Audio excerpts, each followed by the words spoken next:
నమస్కారం వి తెలుగు న్యూస్ కి స్వాగతం. హెడ్లైన్ చూద్దాం. దేశవ్యాప్తంగా ఓటర్ల జాబితా సవరణకు ఈసీ శ్రీకారం.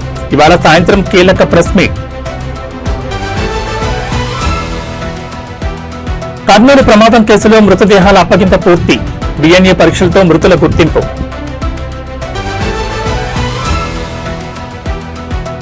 మోంథా తుఫాన్ ఎఫెక్ట్, సముద్ర తీరంలో ఎగసిపడుతున్న అలలు.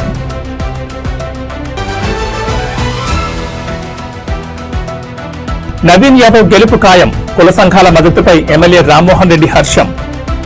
ఇక డీటెయిల్స్ చూస్తే దేశవ్యాప్తంగా ఓటర్ల జాబితా సవరణకు కేంద్ర ఎన్నికల సంఘం శ్రీకారం చుట్టనుంది. ఇందుకు సంబంధించిన ప్రత్యేక సవరణ కార్యక్రమాన్ని నేటి సాయంత్రం ప్రకటించే అవకాశం ఉంది. ఈ మేరకు సాయంత్రం 4:15 ఈసీ మీడియా సమావేశం ఏర్పాటు చేసింది.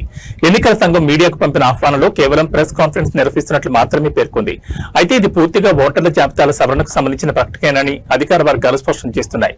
దేశవ్యాప్తంగా ఓటర్ల జాబితాను 100% ఖచ్చితత్వంతో సిద్ధం చేసే లక్ష్యంతో ఈ కార్యక్రమాన్ని చేపట్టనున్నారు. తొలి దశలో భాగంగా 10 నుంచి 15 రాష్ట్రాల్లో ఈ ప్రత్యేక సవరణ కార్యక్రమాన్ని ప్రకటించవచ్చని తెలుస్తోంది. ముఖ్యంగా 2026లో అసెంబ్లీ ఎన్నికలు జరగనున్న రాష్ట్రాలకు ఇందులో ప్రాధాన్యం ఇవ్వనున్నారు. వచ్చే ఏడాది తమిళనాడు, పశ్చిమ బెంగాల్, కేరళ, అస్సాం, పుదుచ్చేరి రాష్ట్రాల అసెంబ్లీలకు ఎన్నికలు జరగాల్సి ఉంది. ఈ నేపథ్యంలో ఈ రాష్ట్రాల్లో ఓటర్ల జాబితాను పక్కాగా సిద్ధం చేసేందుకు ఎన్నికల సంఘం ఈ సవరణ ప్రక్రియను మొదటగా చేపట్టనుంది. ఈ ప్రకటనతో ఎన్నికల సందడి మొదలైనట్లేనని రాజకీయ వర్గాలు భావిస్తున్నాయి.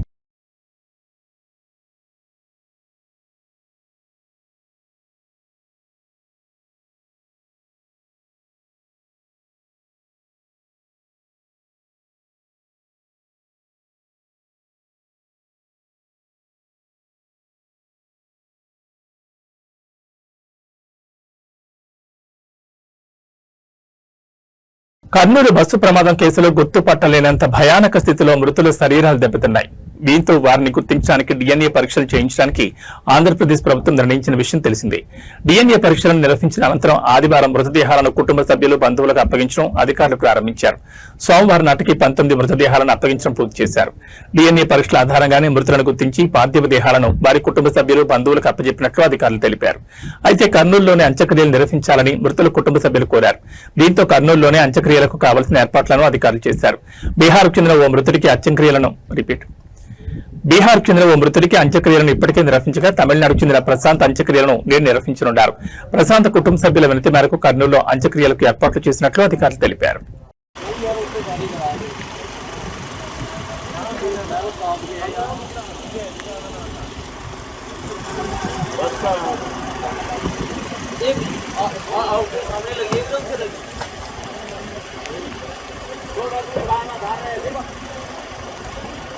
गाड़ी का चिकन बहुत है ना, ये गाड़ी के एकदम एक प्रॉब्लम आ जाए इसके जो नहीं बोलते हैं कोई तो प्रॉब्लम है स्लीपर का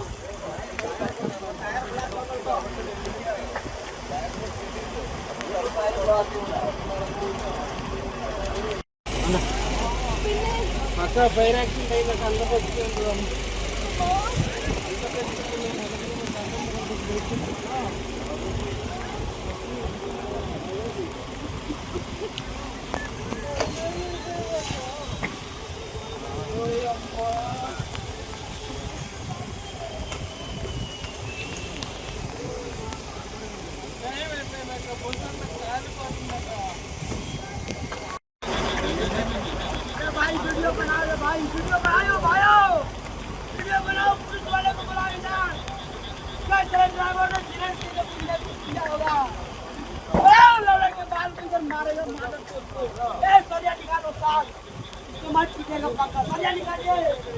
हम लोग का ये जान लेने वाला तो ये जान ले लो, इसको पता साथ नहीं आप लेने वाला गाड़ी नहीं निकलेगा।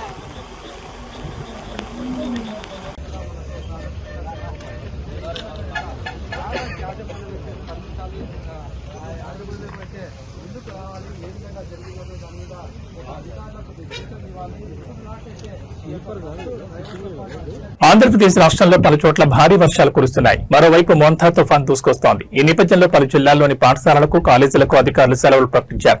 తుఫాన్ హెచ్చరికల నేపథ్యంలో విశాఖ జిల్లాలో ఇవాళ, రేపు 2 రోజుల పాటు విద్యా సంస్థలకు సెలవు ప్రకటిస్తున్నట్లు కలెక్టర్ హరీందర్ ప్రసాద్ తెలిపారు. జిల్లా ప్రజలు అప్రమత్తంగా ఉండాలని సూచించారు. అనకాపల్లి జిల్లాలో కూడా కలెక్టర్ విజయకృష్ణన్ 3 రోజులు సెలవులు ప్రకటించారు. ప్రకటించారు.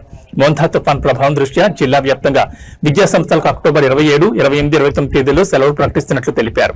భారీ వర్షాలు, బలమైన గాలులు వీచే అవకాశం ఉన్నందున ప్రజల భద్రతను దృష్టిలో ఉంచుకుని ప్రభుత్వ, ప్రైవేట్ పాఠశాలల అన్ని విద్యాసంస్థలను మూసివేసినట్లు పేర్కొన్నారు. ఈ ఆదేశాలను ఉల్లంఘించి ఎవరైనా విద్యాసంస్థను తెరిస్తే వారిపై కఠిన చర్యలుంటాయని కలెక్టర్ విజయకృష్ణన్ హెచ్చరించారు. మరోవైపు ఉమ్మడి నెల్లూరు జిల్లాలో విస్తారంగా వర్షాలు కురుస్తున్నాయి. వర్షాల కారణంగా నదులు, వాగులు, వంకలు, కాలువలు పొంగి పొర్లుతున్నాయి. సోమశిల డ్యాంలో 70 టీఎంసీలు, కండలేరు జలాశయంలో 60 టీఎంసీలకు నీరు చేరుకుంది. 1000 హెక్టార్లలో పంటలు నీటి మునగాయని రైతులు ఆందోళన వ్యక్తం చేస్తున్నారు. తుఫాన్ ప్రభావంతో చేపల వేట, చేనేత పనులు నిలిచిపోయాయి.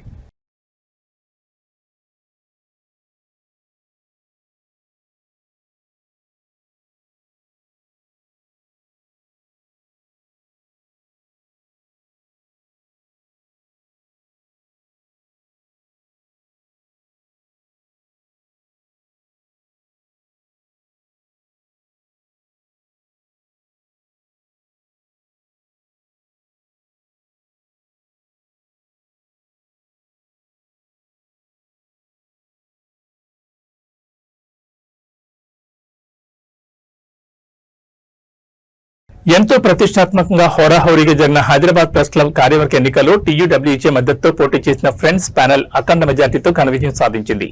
ఈ సందర్భంగా తెలంగాణ రాష్ట్ర వర్కింగ్ జర్నలిస్టుల సంఘం రాష్ట్ర అధ్యక్షులు కె విరహతాలి మీడియాతో మాట్లాడుతూ విషసర్పాలన్నీ ఏకమై ఎన్ని కుట్రలు, కుతంత్రాలు పనిన చారిత్రాత్మక తీర్పుతో చెంపపెట్టలని సమాధానం చెప్పి ఫ్రెండ్స్ ప్యానెల్ మొత్తాన్ని అనూహ్య మెజార్టీతో గెలుచుకుని టీయూడబ్ల్యూజే పట్ల ఉన్న విశ్వాసాన్ని, అభిమానాన్ని చాటుకున్న హైదరాబాద్ జర్నలిస్టులకు ఆయన హృదయపూర్వక కృతజ్ఞతలు తెలిపారు. ప్రెస్ క్లబ్ సభ్యుల విశ్వాసాన్ని వమ్ము చేయకుండా వారి రుణాన్ని తీర్చుకోవడానికి నిరంతర కృషి చేస్తామని విరహతాలి భరోసా ఇచ్చారు.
జూబ్లీహిల్స్ ఉప ఎన్నికలో కాంగ్రెస్ పార్టీ అభ్యర్థి నవీన్ కుమార్ యాదవ్ కు మద్దతుగా జూబ్లీహిల్స్ కుల సంఘాలన్నీ మద్దతు తెలపడం చాలా సంతోషంగా ఉందని పరిగి ఎమ్మెల్యే డీసీసీ అధ్యక్షుడు టి రామ్మోహన్ రెడ్డి అన్నారు.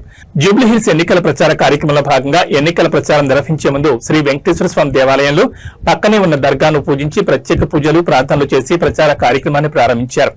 మంత్రి వివేక్ తో కలిసి జూబ్లీహిల్స్ లోని నాయకులతో, కార్యకర్తలతో, కాలనీ వాసులతో, ఆయా కుల సంఘాల నాయకులతో సమావేశాలు నిర్వహించి ప్రభుత్వం అమలు చేస్తున్న సంక్షేమ పథకాలు, బీసీ రిజర్వేషన్ల విషయంలో ప్రభుత్వం చిత్తశుద్ధిగా ఉందన్న విషయాన్ని తెలియజేశారు.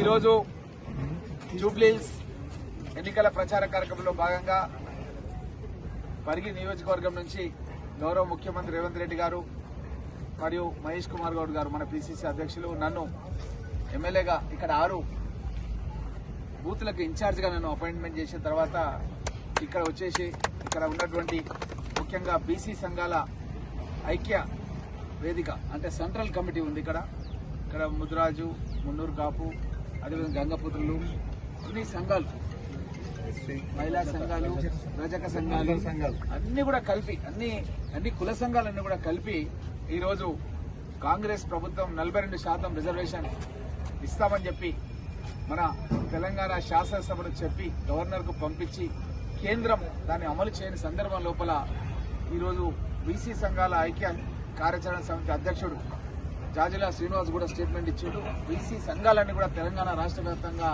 జూబ్లీహిల్స్ ఎన్నికల్లో ప్రచారం చేయాలని చెప్పి కూడా ఈరోజు అన్ని పత్రికల్లో కూడా స్టేట్మెంట్ ఇవ్వడం జరిగింది. దానికి స్పందనగా కుల సంఘాలన్నీ కూడా ఈరోజు జూబ్లీహిల్స్ నియోజకవర్గంలో కాంగ్రెస్ పార్టీకి మద్దతు తెలపడం చాలా సంతోషంగా ఉంది. ఎందుకంటే కాంగ్రెస్ పార్టీ మన దేశానికి స్వాతంత్రం ఇచ్చింది, తెలంగాణ రాష్ట్రాన్ని ఇచ్చింది. ఈ రోజు మన హైదరాబాద్ చుట్టూ ఉన్నటువంటి राम मोहन रेड्डी साहब एक एजुकेशनिस्ट है, आपके मेडिकल कॉलेजेस है, आपके इंजीनियरिंग कॉलेजेस है, आपके फार्मेसी कॉलेजेस है, बहुत ही मशहूर और मारूफ शख्सियत है और हर क्या की फायर। मैं उनसे गुजारिश करता हूँ कि वो आपको मुखातिब करें। पार्लियामेंट कॉलोनी में आज मोहन भाई का घर खने और शाकिर भाई और हमारे मिनिस्टर साहब विवेक जी और निगम भाई और आपको मिलने का बहुत खुशी है मेरे को, क्योंकि कांग्रेस पार्टी के तरफ से हमारे पीसीसी प्रेसिडेंट महेश कुमार गौड़ जी, हमारे चीफ मिनिस्टर रेवंत रेड्डी जी हमारे को इधर शेखपेट डिवीजन में काम करने के वास्ते हमको आदेश दे चुका है। मेरा घर बगल में ही रहता, तो विवेक भाई साहब मेरे को छुट्टी है यहीं रहता बोल के मेरा नाम टिक कर दिया उन्होंने, इनको यहीं रहते बोल के तो मैं मणिकोंडा में रहता हूँ, तो है ना आप कभी भी आ सकते हैं। मैं हलमार्ग पाम ब्रिज में 8 नंबर विला है मेरा, यहीं रहता हूँ, 5 मिनट के रास्ता है मेरे यहाँ से। तो कभी भी कुछ भी काम है आप आ सकते हैं। जैसा निजाम भाई बोले, मेरा मेडिकल कॉलेज पटनचेरू में है और 1000 बेड की हॉस्पिटल है, ट्रीटमेंट आज चलते रहते हैं। कोई गरीब लोगों को ट्रीटमेंट चाहिए, कुछ भी है फ्री में ट्रीटमेंट करेंगे। और यहाँ का जो डेवलपमेंट के बारे में अभी तो विवेक भाई साहब इंचार्ज लेने के बाद వికారాబాద్ జిల్లా తాండూరులోని ప్రభుత్వ మాతా శిశు ఆరోగ్య కేంద్రంలో విషాదం చోటు చేసుకుంది. బంటారం మండలం ఎన్నారం గ్రామానికి చెందిన రజిత అనే బాలింత ఆసుపత్రిలో మృతి చెందింది. నిన్న మధ్యాహ్నం ఆసుపత్రిలో డెలివరీ కోసం చేరిన రజిత పాపకు జన్మనిచ్చింది. అయితే రాత్రికి ఆమె మృతి చెందింది. రజిత మృతికి వైద్యుల నిర్లక్ష్యమే కారణమని ఆరోపిస్తూ మృతురాలి భర్త ఆనంద్ మరియు ఇతర కుటుంబ సభ్యులు ఆసుపత్రి ఎదుట తీవ్ర ఆందోళన వ్యక్తం చేశారు. వైద్యులపై చర్యలు తీసుకోవాలని వారు డిమాండ్ చేశారు. ఈ ఘటనతో ఆసుపత్రి వద్ద ఉద్రిక్త పరిస్థితి నెలకొంది. పోలీసులు అక్కడికి చేరుకుని ఆందోళనకారులతో చర్చించి పరిస్థితిని అదుపులోకి తెచ్చే ప్రయత్నం చేస్తున్నారు.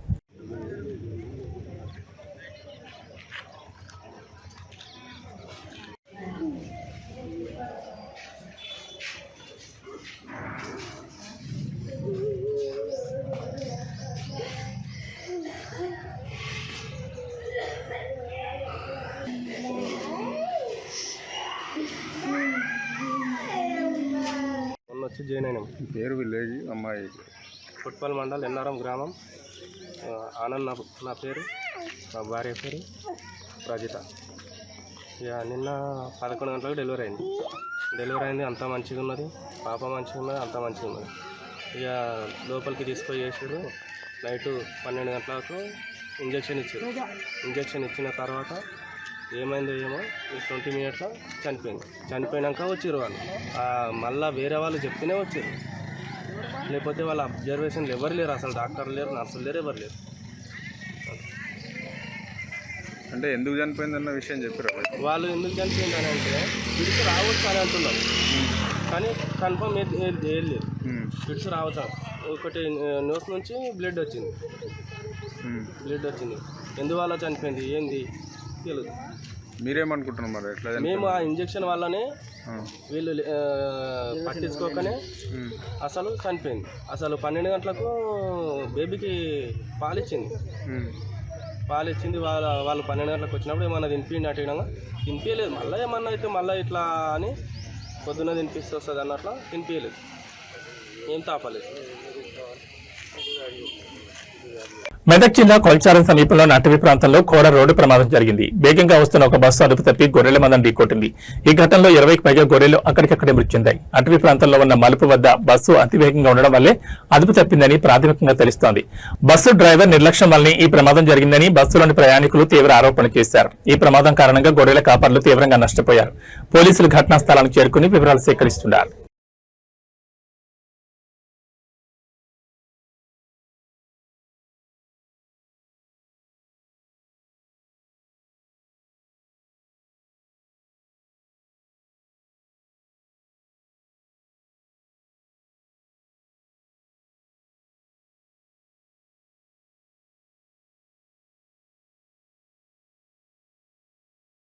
మేడ్చల్ జిల్లా పోచారం మున్సిపాలిటీ పరిధిలోని అనూజిగూడలో ఉన్న అయ్యప్ప దేవాలయం ప్రాంగణం నేడు ఇక్కడ సందడి వాతావరణం నెలకొంది. నీలిమ హాస్పిటల్స్ జోడిమెట్ల వారి ఆధ్వర్యంలో ఇక్కడ భారీ ఉచిత వైద్య సేవలు నిర్వహించారు. ఈ శిబిరంలో దాదాపు 500 మంది రిజిస్ట్రేషన్ చేయించుకుని వైద్య సేవలను వినియోగించుకున్నారు.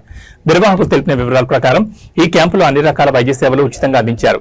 ముఖ్యంగా బీపీ, షుగర్, థైరాయిడ్ వంటి పలు రకాల రక్త పరీక్షలు ఉచితంగా నిర్వహించారు. అంతేకాకుండా గర్భిణీ స్త్రీలకు ప్రతి నెలా పరీక్షలు నిర్వహించి తగిన సలహాలు ఇవ్వడం జరిగింది. రోగులకు అవసరమైన మందులు కూడా ఉచితంగా పంపిణీ చేశారు.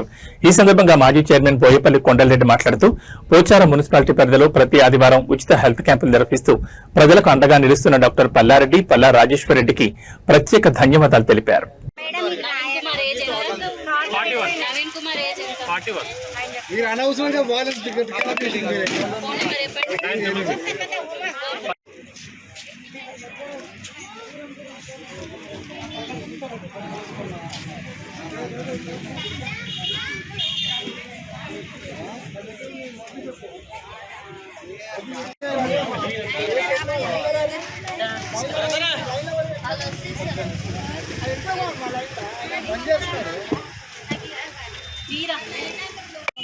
లేదమ్మా అయిపోయింది. పొద్దు నుంచి ముగ్గురున్నా మీతో పాటు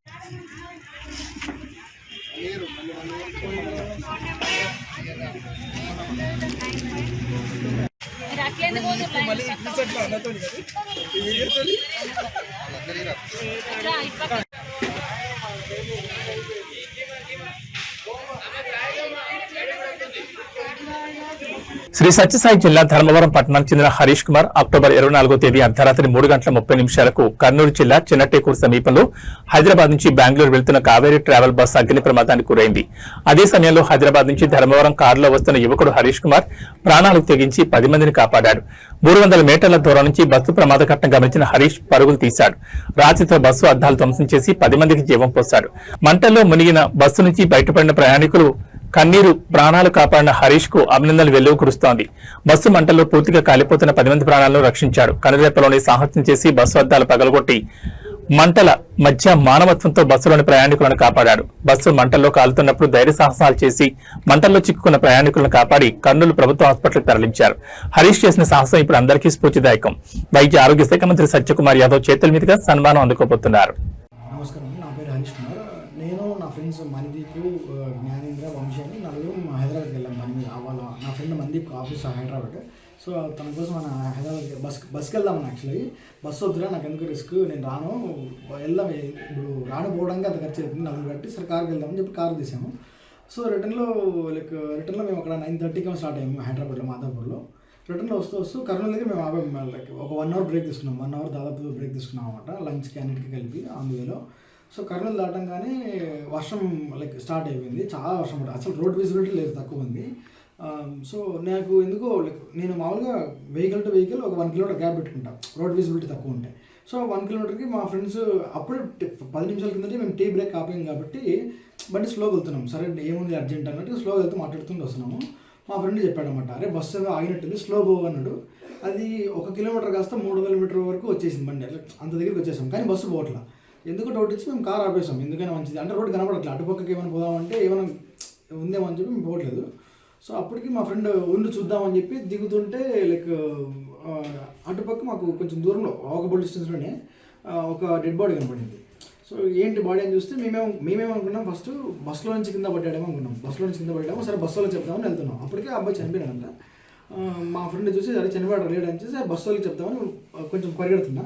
అప్పటికే నేను కొంచెం దగ్గరికి వెళ్ళగానే లైటింగ్ అది కనపడింది, కానీ మంటల లైటింగ్ అని అనుకోలేదు నేను. యాక్చువల్లీ ఏంటంటే బస్సు ఉండేది ఎల్లో లైట్స్, పవర్ ఎక్కువ ఉంటుంది కాబట్టి నేను ఆ లైట్స్ ఈ వర్షం నీరు కూడా ఎగురుతున్నాయి ఆ చినుకులు అంతా. సో ఆ లైటింగ్ అలా ఉంది అనుకున్నా, కానీ ఇంకొంచెం దగ్గరికి చూస్తే మంటలు వస్తున్నాయి అప్పటికే. సో ఎక్కడ బస్సు కింద నుంచి మొదటి భాగం ఫ్రంట్ భాగం డ్రైవర్ క్యాబిన్ అని అనుకుంటున్నాయి. డ్రైవర్ మనం కాలిపోతున్నా అట్లా చూస్తే డ్రైవర్ అక్కడ ఎవరు లేరు, దూరం చూసినా అక్కడ ఎవరు లేరు. సరే ఓపెన్ చేద్దామని చూసాం కానీ బట్ అప్పటికే మంటలు వచ్చేసి అది ఇంకోటి ఆ బస్కి వచ్చి బయట నుంచి డ్రైవర్ తీయడానికి ఏం లేదు, లోపల నుంచి తీయాలి, బటన్ కొడితేనే ఓపెన్ అయ్యేలాగా సిస్టమ్ అది. సో బటన్స్ అన్ని స్టీరింగ్ మొత్తం అక్కడంతా కాలిపోతుంది అప్పటికే మొత్తం అంతా. సో బస్సుకి అప్పుడు పొగలంటే బస్సులన్నీ వచ్చేసి నా కారు గుర్తుపట్టలేదు ఎక్కడ ఉందనేది. సో అప్పటికే సిచ్యువేషన్ చేసి దాటిపోయింది. ఈ గ్లాస్ ఎవడైతే నేను నా ఫ్రెండ్ అందరం కలిసి పగలగొట్టామో మేము నలుగురు ఉన్నాం, మేము నాతో పాటు ఇంకా ముగ్గురు ఉండేవాళ్ళు నా ఫ్రెండ్స్. సో వాళ్ళు కూడా అటుపక్క ఎవరో దుంకేశారు. అప్పటికే ఆ పాపను ఎవరో బాగా పట్టుకున్నారు, మా ఫ్రెండ్స్ పట్టుకున్నారు. సో వాళ్ళందరినీ రోడ్ షిఫ్ట్ చేయించాం అటుపక్కకి. అంటే ఇటుపక్క బస్సెస్ వెహికల్స్ వచ్చేసి పెడతాను ఆ టెన్షన్తో మేము అటుపక్క తీసుకెళ్ళాం. అప్పటికి మంటలు చూసి అటుపక్క ఫ్రంట్ భాగం కాలుతుంది కాబట్టి అటుపక్క వచ్చే వెహికల్స్ అని ఆపేసి ఏం జరుగుతుందని ఆపేసి. సో అటుపక్క ట్రాఫిక్ లేదు. సో మేమంతా షిఫ్ట్ చేసాం అనమాట. ఈ సిచ్యువేషన్లో అప్పటికి కిలోమీటర్ల వరకు బ్లాక్ అయిపోయింది రోడ్డు. సో ఈ మన సైడ్ ఈ సైడ్ రావాల్సిన వెహికల్స్ కూడా రైట్ సైడ్లో రాంగ్ రూట్లోకి వచ్చేసి. సో అప్పటికే ట్రాఫిక్ అంతా నిండిపోయింది, మస్తు అయిపోయింది ట్రాఫిక్ అంతా. సో నేను వెంటనే అప్పటికే నేను జాకీ కోసం వెళ్ళినప్పటికీ బస్సు బ్లాస్ట్ అయిపోయింది. ఎక్కడ ఇన్సైడ్ బ్లాస్ట్ అయింది, బస్సు లోపల బ్లాస్ట్ అయింది. బస్సు లోపల బ్లాస్ట్ అవ్వడం వల్ల నేను లోపల అరుపులు వినపడతానే కానీ అది కాపాడమని అరుపులో లేకపోతే కాలిపోతున్న అరుపులో నాకు అర్థం కావట్లేదు. బస్సు ఆ సౌండ్ కన్నా ఈ మంట సౌండ్ ఎక్కువైపోయింది నాకు. సో నేను దగ్గరికి పోవడం కాకుండా ఈలోపు ఎవరైనా అంబులెన్స్కి ఫోన్ చేశారని గట్టిగా అరిచినా ఎవరైనా చేశారంటే ఎవరు పలకలేదు. వెహికల్స్ అంటే కిలోమీటర్ వరకు ఆగిపోయింది. ఇటువైపు కూడా ఎవరు అడ్డం తీయలేకపోతున్నారు. కానీ చాలా కొన్ని వెహికల్స్ చిన్న వెహికల్స్ అన్ని పక్క చెట్లలోకి మళ్ళీ ఇచ్చేసాము. ఈ గ్యాప్లో అటుపక్క ఉండే వెహికల్ అప్పటికే కరెక్ట్ ఆ టైంలో హైమారెడ్డి అనే లేడీ వచ్చింది. సో ఆమె అప్పుడు వాళ్ళ కార్స్ కొన్ని క్లియర్ చేసి బస్సుని ట్రక్కులు కొంచెం ముందుకు పంపించేసి ఆ ఒక వెహికల్ ముందుకు పిలిచామన్నమాట. ఆ వెహికల్ ముందుకు వస్తే దాంట్లో ఇద్దరు ఉన్నారు దాంట్లో. సో ఆయన ఎవరు అదే ఇట్లా ఆంజనేయ స్వామి కలది అది డ్రెస్ అది వేసుకున్నాడు ఆయన. సో నాకు గుర్తులేదు, మళ్ళీ చూసి చెప్తున్నాను నేను. ఆయన్ని అడిగాము, ఇట్లా మా ఫ్రెండ్స్ అడిగారండి ఇట్లా పిలిచబోతారా అంటే సరే మనం పిలిచిపోయారు. ఎవరు ఒక చిన్న బాబు బేబీను వాళ్ళ మదర్ని ఇంకొక ఇద్దరిని. ఆ ఇద్దరు ఒక జెప్ బయటకు వెళ్తున్నాయి. అంటే బయట అద్దాలనే పగులుతున్నాయి, అద్దాలు పగిలే వీడియోలు మీకు పంపిస్తాను అన్నీ దగ్గర ఉన్నాయి. సో ఇంకా ఎవరు ధైర్యం చేయలేదు. ఒకవేళ నేను వెళ్దామన్నా ముందు సైడ్ నుంచి వెళ్ళి ఏమైనా చేద్దామన్నా కూడా మా ఫ్రెండ్స్ ఎవరు నన్ను పంపిణీ కాలేకపోద్దు. ఇప్పుడు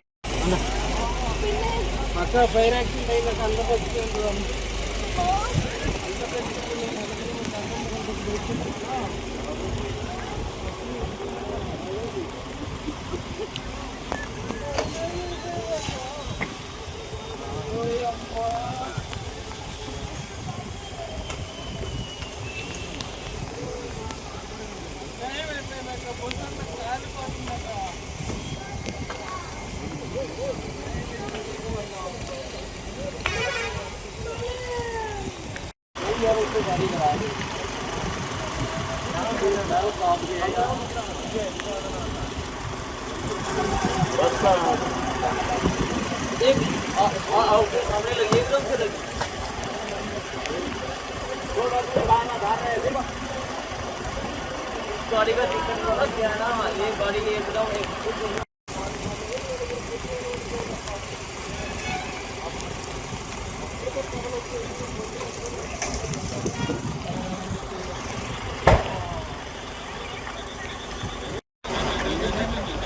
भाई वीडियो बना रहे भाई, वीडियो बनाओ पुलिस वाले को बुलाओ ना। क्या चले ड्राइवर ने सीरेंट से किया होगा, लौड़ा के बाल किधर मारेगा ए सरिया निकालो साथ, तो मत पीटेगा पक्का, सरिया निकालिए। हम लोग का ये जान लेने वाला तो ये जान ले लो, इसको पता था कि नहीं आप लेने वाला गाड़ी नहीं निकालेगा। నకిలీ మద్యం కేసులో తనపై వస్తున్న ఆరోపణలు ఖండిస్తూ వైసీపీ నేత మాజీ మంత్రి జోగి రమేష్ విజయవాడలోని కనకదుర్గం ఆలయంలో సత్య ప్రమాణం చేసి తన నిర్దోషిత్వాన్ని నిరూపించుకునే ప్రయత్నం చేశారు. కుటుంబ సభ్యులతో కలిసి ఇంద్రకీలాద్రికి చేరుకున్న ఆయన ఘాట్ రోడ్ ప్రవేశ ద్వారం వద్ద చేతిలో దీపం వెలిగించి ఈ కేసుతో తనకు ఎలాంటి సంబంధం లేదని స్పష్టం చేశారు. ఈ సందర్భంగా జోగి రమేష్ మాట్లాడుతూ నా వ్యక్తిత్వంపై నింద వేశారు, నా మనసును గాయపరిచారు. అందుకే కుటుంబంతో సహా వచ్చి ఏ తప్పు చేయలేదని అమ్మవారి ఎదుట నిండు మనసుతో ప్రమాణం చేశాను. నా కుటుంబాన్ని అవమానించిన వారికి అమ్మవారు మంచి బుద్ధి ప్రసాదించాలని అన్నారు. గతంలో తాను చెప్పినట్లే తిరుపతి వెంకన్న బజవాడ దుర్గమ్మపై ప్రమాణానికి కట్టుబడి ఉన్నానని, అందులో భాగంగానే ఇప్పుడు ప్రమాణం చేస్తానని తెలిపారు. నకిలీ మద్యం కేసులో నార్కో అనాలిసిస్, లై డిటెక్టర్ టెస్టులో కూడా తాను సిద్ధంగా ఉన్నానని పునరుద్ఘాటించారు. ఈ వ్యవహారంలో ముఖ్యమంత్రి చంద్రబాబు, మంత్రి నారా లోకేష్ ఇప్పుడు ఏం సమాధానం చెప్తారని ఆయన ప్రశ్నించారు. నాపై తప్పుడు ఆరోపణలు చేసిన వారు సత్య ప్రమాణానికి సిద్ధమా? కనీసం లై డిటెక్టర్ టెస్ట్ కైనా వచ్చి దమ్ముందా? కనకదుర్గమ్మ సాక్షిగా నేను తప్పు చేసినట్టు నిరూపించాలని సవాల్ విసిరారు. వేడుకొండల సాక్షిగా తిరుమల రామారెడ్డిగా అమ్మ కనకదుర్గమ్మ దగ్గర రామారెడ్డిగా లేదు కాదు పోవాలంటే మీ ఇంటికి వస్తానని చెప్పా, లేదు అంటే లైట్ డిటెక్టర్ టెస్ట్కి రెడీ అని చెప్పేసా, లేదు అంటే నార్కో ఎనాలిసిస్ టెస్ట్కి అయినా రెడీ అని చెప్పేసా. ఈరోజు దేనికి కూడా స్పందన లేని ఈ ముఖ్యమంత్రికి కొడుకు మీరు చూశారు. వీళ్ళే కాదు, ఈ ఈ శాఖ మంత్రి వచ్చిన, ఏది ఎక్సైజ్ శాఖ మంత్రి వచ్చిన, చిట్ అధికారులు వచ్చిన ప్రమాణం చేయడానికి జోగి రమేష్ ఎప్పుడైనా సిద్ధంగా ఉన్నాడు అని చెప్పేసి అమ్మవారి సాక్షి. ఏ తప్పు చేయని జోగి రమేష్ని నిందల పాలు చేశారు. మీరే వచ్చి అమ్మవారి సాక్షిగా జోగి రమేష్ మీద మేము తప్పుడు మాటలు మాట్లాడామని చెప్పమని చెప్పేసి మీడియా మిత్రుల సాక్షిగా అడుగుతా ఉన్నా. నేను అమ్మవారి ఎదుట ప్రమాణం చేసి మీడియా మిత్రుల సాక్షిగా రాష్ట్ర ప్రజలందరికీ కూడా నేను జోగి రమేష్ నిబద్ధత, విలువలు, విశ్వసనీయత, నా హృదయాన్ని గాయపరిచిన వ్యక్తులని అమ్మవారు వారికి ముట్టికాయలు వేసి వారికి ఇటువంటి తప్పుడు ప్రచారాలు చేయొద్దని చెప్పేసి మీడియా మిత్రుల ద్వారా విజ్ఞప్తి చేస్తూ మీ అందరూ కూడా నా భావాన్ని, నా హృదయాన్ని ఒక్కసారి రాష్ట్ర ప్రజలకి తెలియజెప్పాలని చెప్పేసి ఈ ప్రభుత్వాన్ని పాలించే ముఖ్యమంత్రి చంద్రబాబు, ముఖ్యమంత్రి తనయుడు లోకేష్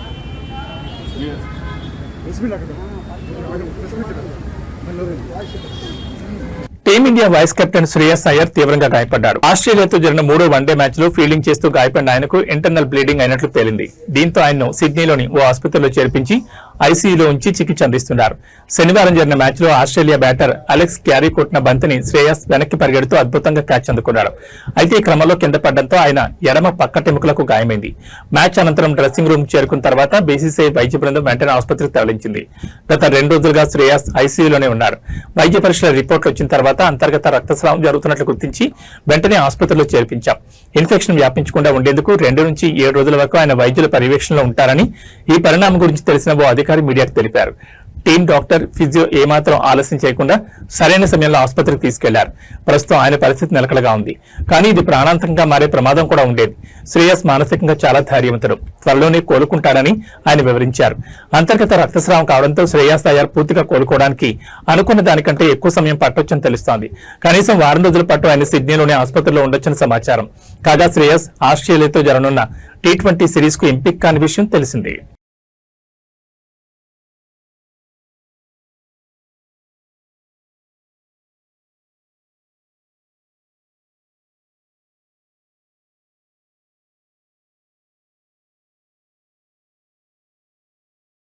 ఈ బులెటిన్ విశేషాలు మరో బులెటిన్లో మళ్ళీ కలుసుకుందాం. నమస్కారం.